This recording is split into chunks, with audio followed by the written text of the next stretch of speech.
Halo, selamat pagi, shalom adik-adik. Puji Tuhan, meskipun dalam situasi pandemik COVID-19 ini, hari ini kita masih bisa diberi kesempatan untuk merenungkan firman Tuhan bersama-sama. Ya, walaupun tidak bertatap muka secara langsung, tapi kakak percaya kita bisa merenungkan firman Tuhan dengan baik. Kakak percaya juga kita bisa melewati situasi ini dengan baik, dengan penyertaan Tuhan. Kita akan mulai ibadah kita berdoa. Tuhan, terima kasih kami boleh kembali ingin merenungkan firman Tuhan. Meskipun dalam kondisi situasi pandemik ini ya Tuhan, kami dengan cara kami pun, dengan cara yang kami lakukan ini, kami boleh merenungkan firman Tuhan bersama-sama. Tuhan, kami mohon penyertaan Tuhan, agar kami pun boleh mengerti firman Tuhan. Pakai hamba-Mu dalam menyampaikannya, dan biarpun kami juga bisa berkonsentrasi dimanapun kami berada ya Tuhan, untuk merenungkan firman Tuhan dengan baik. Tidak hanya merenungkannya, tapi juga melakukannya dalam setiap kehidupan kami. Terima kasih ya Tuhan, berfirmanlah pada kami semua, kami siap mendengarkannya. Amin. Ya adik-adik, bacaan kita hari ini terambil dari Injil Lukas, pasal yang ke-6, ayat yang ke-37 sampai dengan ayat yang ke-38. Nanti adik-adik silakan baca di rumah. Tema kita minggu ini adalah membangun kehidupan bersama yang rukun. Adik-adik, bacaan kita hari ini akan membantu kita mengetahui bagaimana cara kita membangun kehidupan bersama yang rukun. Bacaan kita hari ini tercatat dalam Injil Matius juga, yaitu terdapat pada pasal 7, ayat yang pertama sampai dengan ke-5, tentang hal menghakimi tentunya, judul bacaan kita hari ini. Dan merupakan salah satu bagian dari khotbah Yesus di bukit. Adik-adik, Tuhan Yesus mengajarkan kepada kita supaya kita mengasihi sesama kita. Karena itu segala sesuatu yang kita lakukan untuk sesama harus dilakukan dengan kerendahan hati dan ketulusan hati. Nah, firman Tuhan hari ini mengajarkan kita bahwa salah satu bentuk kasih kita pada sesama kita adalah tidak menghakimi, tidak menghukum orang dengan sembarangan. Sekalipun orang itu adalah orang yang tidak kita suka, ataupun orang yang tidak suka pada kita. Ada beberapa sikap yang salah ketika seseorang menghakimi seseorang yang lain, adik-adik. Yang pertama, jelas bahwa ketika seseorang menghakimi seseorang yang lain tanpa kasih, itu salah. Seharusnya semuanya berdasarkan kasih, seperti yang Tuhan Yesus ajarkan sama kita. Kemudian yang kedua, sikap yang selalu menganggap bahwa orang lain itu salah dan dia yang paling benar. Sehingga ketika menghakimi seseorang, dia selalu tidak mau mendengar penjelasan-penjelasan dari orang lain. Kemudian yang ketiga, sikap yang salah ketika menghakimi seseorang adalah terlalu gampang dan cepat menyalahkan orang lain tanpa tahu apa masalahnya. Ini juga masih terkait dengan sikap yang kedua tadi. Yang keempat, hal yang salah yang sering dilakukan orang adalah membesar-besarkan kesalahan orang lain. Meskipun dia nggak tahu masalahnya itu seperti apa, pokoknya dibesar-besarkan aja sama dia.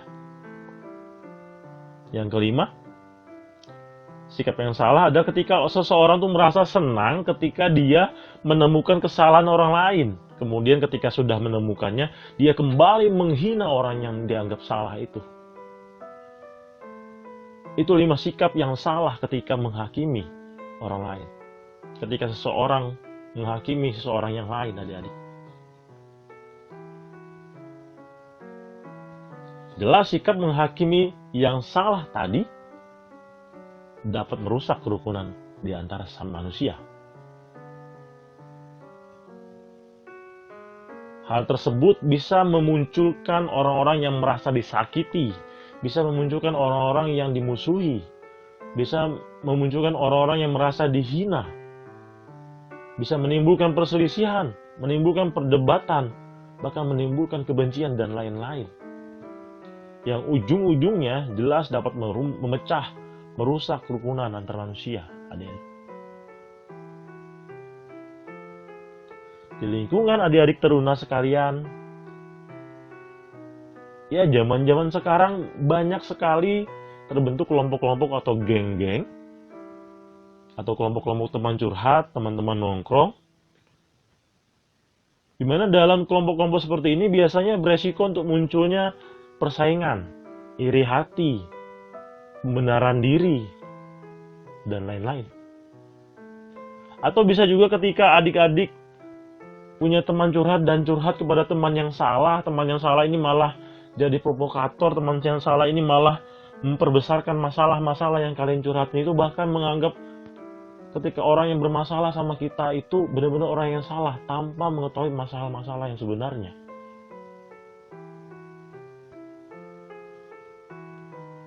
Itu jelas dapat merusak kerukunan antara adik-adik dan teman-teman.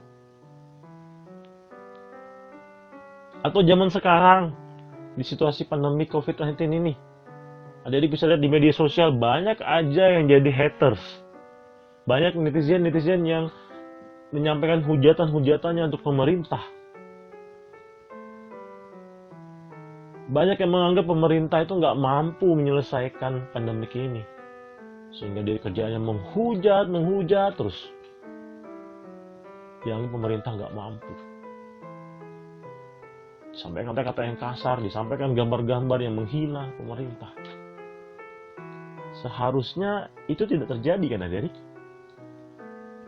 Seharusnya kita harus sama-sama rukun, sama-sama hidup bersama-sama untuk membantu pemerintah untuk agar kita juga bisa melewatin situasi ini. Agar kita juga bisa lepas dari pandemik ini dengan menjalankan arahan-arahan pemerintah. Apa aja arahannya? Physical distancing, menjauhi kerumunan, tidak keluar dari rumah terlalu lama, bekerja di rumah, belajar di rumah, rajin cuci tangan. Semua itu arahan pemerintah yang diharapkan ketika kita melakukan itu, kita bisa bersama-sama menyelesaikan pandemi ini. Makanya ada hashtag kita bisa ya kan ya dari pemerintah. Yaitu supaya kita benar-benar bisa untuk menyelesaikan masalah ini adik-adik. Adik-adik,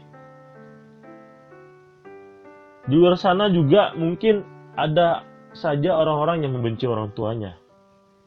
Karena mungkin sering dimarahi di depan orang, sering dibanding-bandingkan dengan orang lain. Bahkan mungkin dia juga mengalami penghinaan oleh orang tuanya. Sering kadang-kadang orang tua itu mungkin secara tidak sadar dia menghina anaknya. Kamu anak yang bodoh, gini aja nggak bisa. Kadang-kadang itu membuat seorang anak sakit hatinya. Sehingga seorang anak tuh bisa saja menjelekkan orang tuanya. Seorang anak tuh seringkali membantah perintah-perintah orang tuanya. Hingga timbul yang namanya kebencian.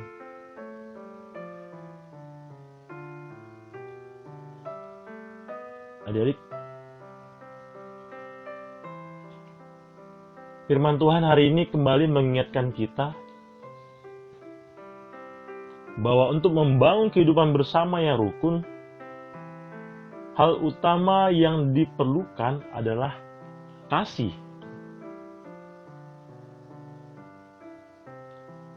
Kasih yang seperti apa? Ya kasih ketika kita memaafkan orang yang bersalah sama kita. Ketika kita tidak menghakimi orang-orang yang kita anggap salah padahal belum tentu salah.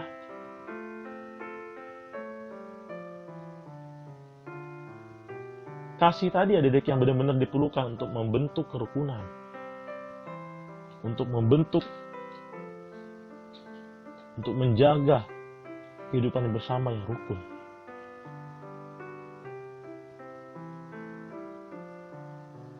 Tidak boleh menghakimi. Firman Tuhan kita bilang hari ini tidak boleh menghakimi. Tidak boleh menghukum.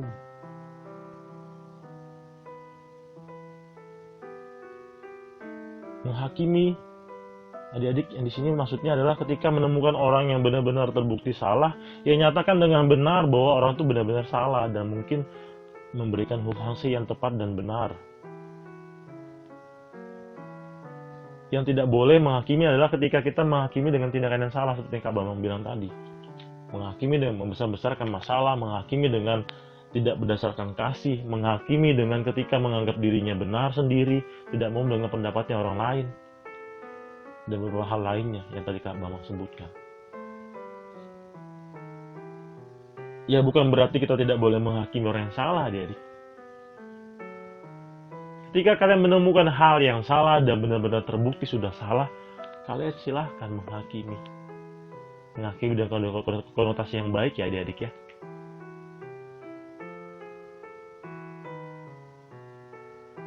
Adik-adik boleh benci perbuatan-perbuatan yang orang-orang itu lakukan. Tapi jangan benci orangnya. Maafkan orangnya, ampuni kesalahan-kesalahannya. Dan adik-adik tahu, Tuhan aja mau mengampuni dosa-dosa kita, adik-adik. Masa kita yang berdosa ini juga tidak mau mengampuni saudara-saudara kita, sesama kita manusia?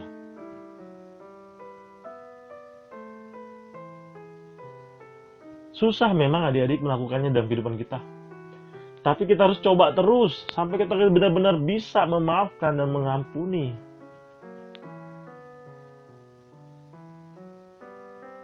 Yakinlah kita bisa, adik-adik. Memaafkan, mengampuni. Sehingga apa? Sehingga kita bisa menciptakan keadaan atau situasi kehidupan bersama yang rukun, adik-adik. Seperti hashtagnya pemerintahan tadi. Hashtag kita bisa. Mengampuni, memaafkan, menghakimi dengan benar, memberi hukuman dengan benar juga. Amin. Adik-adik, mari kita berdoa. Kita merespon firman Tuhan yang sudah kita dengarkan tadi. Kita berdoa. Terima kasih buat kebaikan Tuhan. Terima kasih buat renungan firman Tuhan yang sudah kami baca, sudah kami renungkan hari ini ya Tuhan. Kami percaya rencana Tuhan yang menyertai kami, yang membimbing kami, sehingga kami boleh mengerti dan boleh melakukannya dalam setiap kehidupan kami sehari-hari.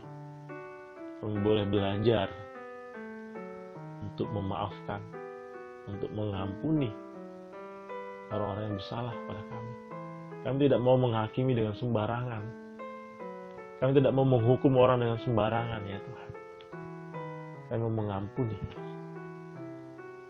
Ya Tuhan, kami serahkan semuanya ke dalam tangan Tuhan kehidupan kami. Kehidupan bangsa ini ya Tuhan. Kau boleh pakai setiap pemerintahan dalam mengerjakan tugas tanggung jawabnya dengan baik ya Tuhan. Bapak Presiden dan jajaran menterinya, hingga ke kepala daerah sekalipun Tuhan boleh pakai dalam melaksanakan tugasnya dengan baik.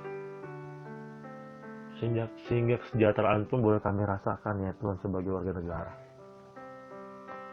Situasi pandemik ini pun kami boleh berharap pada Tuhan saja bahwa ini boleh Tuhan selesaikan. Tuhan boleh hilangkan dari muka bumi ini ya Tuhan. Virus-virus ini Tuhan boleh hilangkan ya Tuhan. Tuhan boleh pakai pemerintah ya Tuhan dalam menanggulangi hal ini. Tim-tim medis ya Tuhan pakai agar mereka boleh mengobati orang-orang yang terinfeksi, mencegah penyebarannya juga. Tuhan juga menjaga kesehatan mereka ya Tuhan, tim-tim medis ini. Berikan kekuatan, berikan mereka motivasi yang benar ya Tuhan dalam melayani, dalam menyembuhkan pasien-pasien yang terinfeksi ya Tuhan. Terima kasih ya Tuhan Yesus. Berdoa kami Tuhan buat GPIB Jemaat Ebenezer ya Tuhan. Meskipun dalam situasi ini Tuhan, kami boleh terus memuji dan memuliakan nama Tuhan. Nama Tuhan selalu dipermuliakan di setiap rumah-rumah jemaat ya Tuhan. Nama Tuhan selalu diperdengarkan. Firman Tuhan selalu direnungkan. Biarlah kami terus mengandalkan Tuhan saja. Situasi seperti ini tidak menghalangi kami untuk memuji memuliakan nama Tuhan dimanapun kami berada, Bapak. Tuhan menyertai kami. Engkau memberkati Bapak Pendeta Niko, Pendeta Elmi, Pendeta Yemima, Pendeta Arin, Vikaris Cornelius, majelis-majelis jemaat dan PHM yang bertugas ya Tuhan. Pengurus-pengurus Pelkat dan pelayan-pelayan PAPT.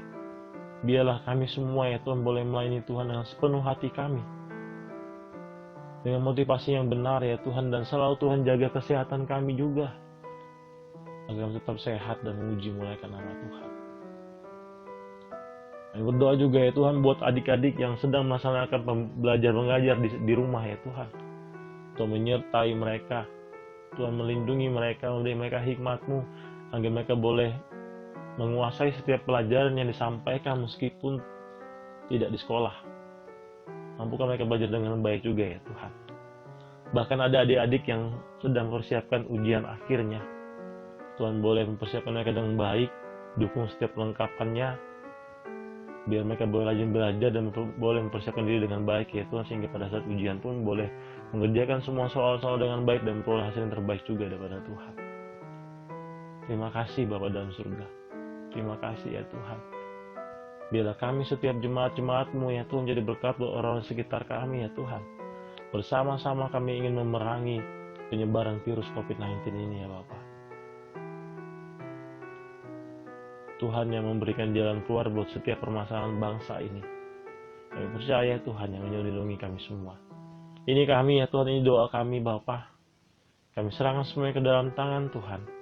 Di dalam nama Yesus Kristus yang sudah mengajar kami berdoa. Bapa kami yang di sorga, dikuduskanlah nama-Mu. Datanglah kerajaan, jadilah kehendak-Mu di bumi seperti di sorga. Berikanlah kami pada hari makan kami yang secukupnya. Ampunilah kami akan kesalahan kami, seperti kami juga mengampuni orang bersalah kepada kami. Dan jangan bawa kami ke dalam cobaan. Lepaslah kami daripada yang jahat, karena Engkau mempunyai kerajaan dan kuasa dan kemuliaan sampai selama-lamanya. Amin. Adik-adik, ibadah kita sudah selesai hari ini. Sekali lagi kakak ingatkan, ikutin arahan pemerintah adik-adik. Melakukan sosial ataupun physical distancing. Berdiam diri di rumah. Tidak melakukan kerumunan atau tidak menjadi bagian dari kerumunan-kerumunan di jalan, di luar rumah. Tetap mengandalkan Tuhan, menjaga kesehatan dengan cara rajin cuci tangan, makan makanan yang bergizi, minum air putih, sehingga kita semua boleh bebas dari sakit penyakit, boleh bebas dari virus COVID-19, dan bersama-sama kita terus memuliakan nama Tuhan. Tetap semangat adik-adik, yakinlah kita bisa. Amin.